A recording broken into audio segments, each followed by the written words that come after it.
자, 안녕하세요. 자, 단독 소개방 김영선입니다.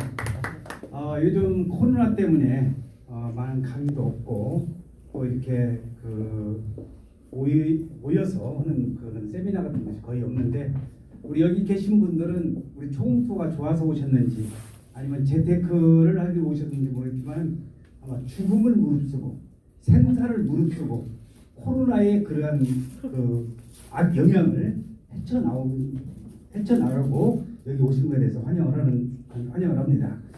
오늘 제가 말씀드릴 것은 우리 회장님께서 부동산 시장이 어떻게 될 것이냐, 이제 그런 내용인데, 부동산 시장이 어떻게 될 거냐 하는 것은 제가 부동산만 지금 현재 40년을 했습니다. 40년을 저도 잘 모르겠고요. 하나님한테 기도를 해봐야 됩니다. 아마 하나님만이 알고 계실 거고, 아까 부동산 가격이 오를 것이다, 내릴 것이다, 저도 오를 것이라고 손은 들었지만은 부동산이라고 하는 것은 옛날 같으면은 한 가지 여건만 뭐라고 할까요? 미시적인 경제 상황에서 우리가 거시경제를 따지지 않고 한국적인 내용에서만 한국 경제가 어떻게 돌아가느냐 따라서 우리가 부동산을 가늠할 수가 있는데, 지금은 그게 아닙니다. 세계적인 경제까지도 반드시 봐야 되기 때문에 부동산 경기가 어떻게 된다? 이건 한마디로 단언할 수가 없습니다. 그리고 누가 어디 나와서 부동산에 나와서 부동산이 어떻게 될 거다, 이거 다 거짓말입니다.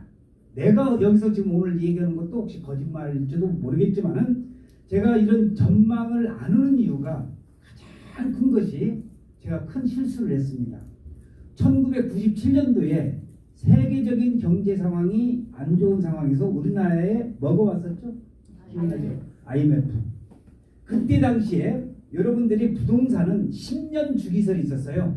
60년대 말에 부동산 경기가 팍 뛰어올랐고, 70년대 말에 경제가 호황이 돼가지고 뛰어올랐고, 80년대 말에 88일 올림픽이라든지 이런 걸로 해서 86 아시안게임을 해서 경기가 무지하게 좋았어. 그래서 부동산이라고 하는 것은 10년 주기설이다, 아마 얘기 들어보셨을 거예요.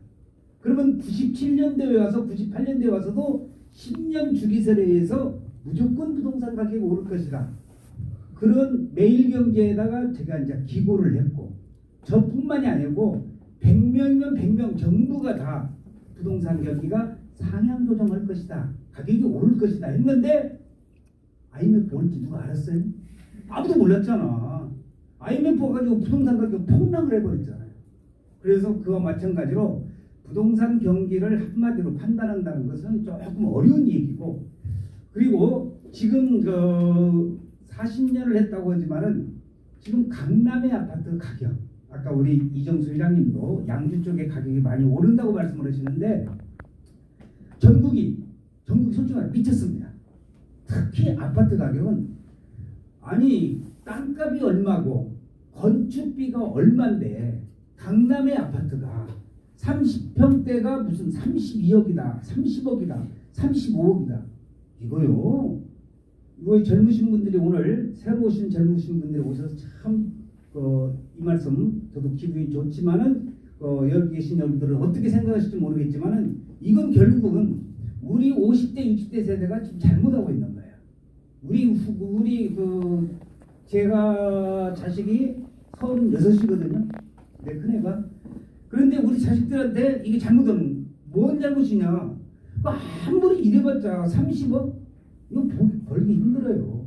일을 해서 벌 수 있는 그래야 되는데, 모든 젊은 세대들도 지금 어떻게 하면 부동산으로 한탕 한번 해볼까? 내가 안 하면은 어떻게 영끌이라도 해가지고 뭐가 좀 돼야 되는데, 내가 안 하면 어떻게 돼? 나만 병신이야, 바보야.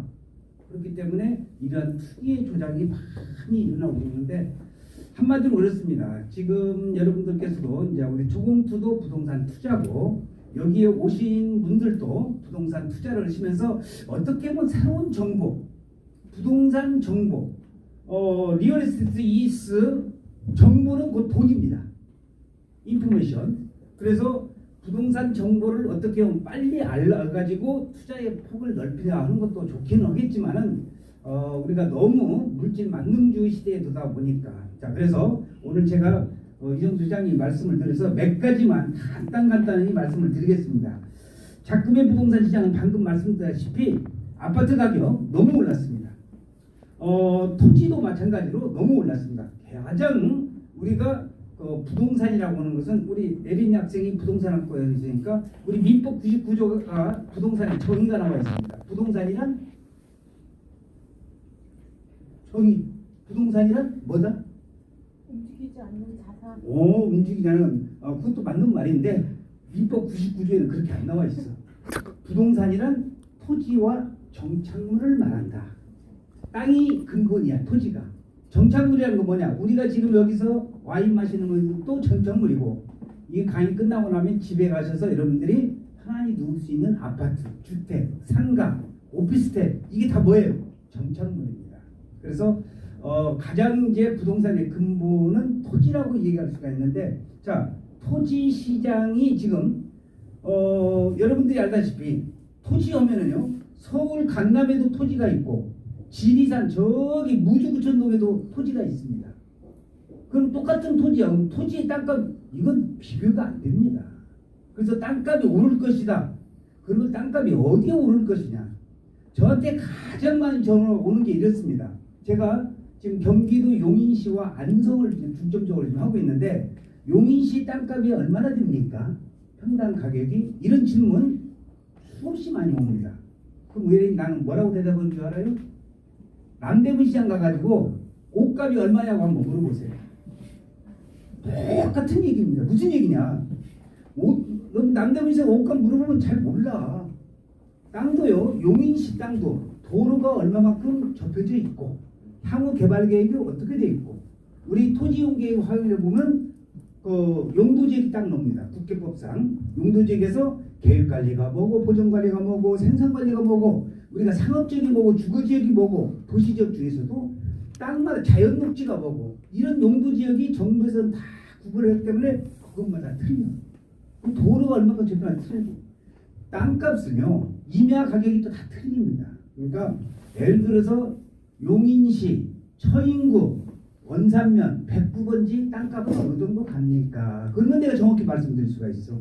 왜냐면 그건 109번지를 딱 쳐서 용도계획이나 앞으로의 미래 가치 같은 걸 분석을 해서 그렇지만은 땅값이 얼마입니까? 용인시 땅값 이건 아무도 모른다는 거예요. 그래서 지금 앞으로 우리나라 부동산 시장에 대해서는 정확한 전망은 아까 우리 이정수 회장님이 전망 나 이런 거 안 믿어. 나 이제 독불장군이 돼서 그런지 이거 맞는 거 제대로 없어. 솔직히 말씀드려요. 여기서 보면 주택연구원이나 이런 데 대해서 상당히 좀 미안한 얘기지만은 어쨌든지 간에 통계 갖고 맞는 게 아니야. 부동산은 살아 움직이는 동물과 같아가지고 언제 어떻게 변할지 몰라. 자, 내년에 대선에 아까 말씀하신 대통령이 누가 될지에 따라서 강남 아파트 가격이 완전 차이 납니다. 그럼 마찬가지로 부동산 시장의 동향에 있어서는 감을 잡기가 좀 힘들다 하는 것을 말씀드리고 우리 예린이가 오늘 이 얘기가 많이 나오는데 그래도 젊은 대학생으로서 부동산학을 전공한다고 그러니까 학문적인 연구가 밑바탕은 돼야 되겠지만은 실물 경기를 좀 많이 해야 되겠다 그런 말씀을 드리고요. 그리고 향후에 부동산 투자 방향을 어떻게 잡아야 될 것이냐. 부동산 투자는요 수없이 많이 있습니다. 투자할 수 있는 방향. 그런데 이런 게 있어요. 세종시에 가보세요. 세종시 땅이 제일 좋다고 합니다. 세종시 부동산이 가장 좋다고 그래. 서산 단지 가봐. 서산 단지 제일 좋다고 그래. 새만금 가봐. 새만금 부동산 새만금까지 2030년 50년도까지 새만금같이 개발되는 데 없습니다. 그렇습니다. 저 있는데 용인 와봐. 용인 땅같이 좋은 데 없다고 그래. 강남 압구정도 가봐. 다 자기 지역이 다 좋다고는 다 얘기는 하고 있지만은 저는 이제 또 상품이 다 틀려. 상품이 다 틀리는데 제가 생각하기에는 재테크적인 측면에서는 내가 토지를 40년 전문으로 해서 그런지 강남에 아파트 사가지고 재미 본 사람 많이 있습니다. 많이 봤어요. 또 실제 많이 올랐고 그렇지만 아파트 사가지고 다 재미 봤냐? 그렇지는 또 안 해요. 속아서 한 번에 망한 사람도 있고 그래서 저는 이제 앞으로 투자의 방향은 조금 거시적인 입장으로 한다면은 제가 토지를 해서 그런지 토지 쪽으로 많이 토지는 안정되어 있습니다. 그리고 절대로 토지는 누가 사면은 누가 돈 박아지 않는다. 돈 박아지 않는다는 게 뭐냐? 땅은 사놓으면요. 사놓으면 묵은을수록 땅값은 오르게 되어 있습니다. 아까 우리 이정수 회장님도 말씀하실 때 아까 우리 그 리더님이 말씀하셨나? 어떤 땅을 사놨는데 그거 안 팔고 계속 있었다는 얘기 한번 했었잖아요. 그와 마찬가지로 땅은 가지고 있을수록 좋긴 한데 여기 계신 여러분들도 투자 종목은 다 듭니다. 부동산의 투자 종목이 한 100여 가지가 됩니다. 그 중에서도 이제 각자 재개발 재건축 하는 사람들 보세요. 재개발 재건축이 가장 좋다고 합니다. 다 있지만은 저는 그래도 근본이 토지가 아닌가 하는 것을 말씀을 드리고, 자, 지역적인 분석에 있어서 나는 여러분들한테 이게 강의가 아니고 이제 대충 가이드라는 말씀을 드리는 거니까 말씀을 드리는데, 절대로 부동산 투자를 할 때는요 수도권입니다. 수도권. 수도권을 벗어나서 돈을 버는 경우도 있지만은 우리가 보편적으로 봤을 때 누가 뭐라고 해도 수도권이야. 그래서 저는 수도권 위에는 안 바라봅니다. 제 고향이 전북 김제 만경 새만금입니다. 우리 고향 친구들이 야, 너 부동산 전문가고 박사라고 하는데 야, 새만금 쪽에 우리 동네 쪽에 왜 선전을 안 하고 왜 다른 데만 이렇게 얘기를 하냐 그런데 저는 새만금 얘기 안 씁니다. 새만금 사가지고 오르지를 안 해. 여러분들이 토지를 투자를 할 때는 뭐 부산이나 그런 데에 특수한 혜택이 있어가지고 돈 버는 데도 있어. 그렇지만은 보편적으로 봤을 때 수도권의 개발 지역에 투자는, 이 수도권도 신도시 개발한 데 있잖아요. 지금 1기 신도시, 2기 신도시 지나고 이번에 뭐야? 3기 신도시가 있잖아. 그런 주변 개발 지역 투자라든지 산업단지가 들어선다든지 아니면 대기업이 들어선다든지 가장 기본적인 토지 투자는 인구가 많이 증가되는 곳에 투자를 해요. 인구가 많이. 이런 통계 다 나옵니다. 그리고 도로가 새로 나오는데 철도가 새로 생기는데 고속철이 생기는데 전철. 그러니까 뭐 철도 생긴다고 하면 고속도로 생기다 보니까 쌩쌩 지나갈 그 주변 말고 고속도로라 보면 인터체인지, 철도라든지 이런 데 보면 주변에 역사 주변이라든지 그런 걸 연구를 좀 하셔야 되겠죠. 그래서 여러분들한테 말씀드리고 싶은 건 거시적인 입장에서는 다른 데 바라보지 말고 아파트도 마찬가지겠지만 다른 거 투자를 하시려면 수도권에 집중을 해라. 수도권 땅값이 다른 데 땅값보다 상승 속도는 엄청나게 많습니다. 그래서 오늘 아주 미시적인 부분을 푹푹 들어가가지고 좀 더 자세하게 말씀드리면 더 좋겠지만은 우선 제한된 시간이기 때문에 여기까지 말씀드리고 결론입니다. 결론은 여러분들한테 꼭 말씀드리는 것은 아까도 잠깐 말씀드렸지만 다들 여러분들이 가격이 오를 때 그래서 싸고 좋은 땅이면서 가격이 남들보다도 상승폭이 꼭 높은 거 이건 누구나 원하는 거야. 싸고 좋은 땅 없습니다. 그렇지만은 전문가들하고 협의를 좀 하시면서 그분들한테 새로운 정보를 얻어가지고 여러분들한테 꼭 말씀드리고 싶은 건 뭐냐? 투자는요 결론은 뭐냐? 본인의 몫입니다.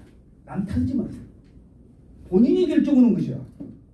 무슨 말인지 아시겠죠? 우리 조공투 모임도 마찬가지야.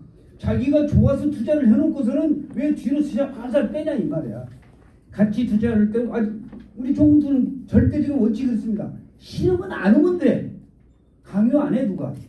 그래서 신중하게 판단하셔서 결정은 본인의 몫이라는 것을 말씀을 드리고 결론적으로 부동산 투자만큼 좋은 건 없습니다. 어디다 투자하는 것이 이제 강론에 들어가야 되겠지만 여기 계신 여러분들 우리 이정수 회장님이나 또 김강현 리더님 아주 베테랑급들 드시면서 아주 이분들은 자기의 사리사욕에 젖어 있는 분들이 아니야. 그래서 저도 거기에 조금이라도 동참을 하기 위해서 왔지만은 어쨌든 간에 여러분들 조공투든지 간에 또 어떤 데에 투자를 하시든 간에 그 중에서도 부동산 투자 쪽으로 아마 여러분들이 돈을 많이 버시면서 안정적인 투자를 하시면서 후일에 경제적인 재테크로서의 부를 창조할 수 있는 여러분들이 될 수 있기를 부탁을 드리면서 마치겠습니다. 고맙습니다.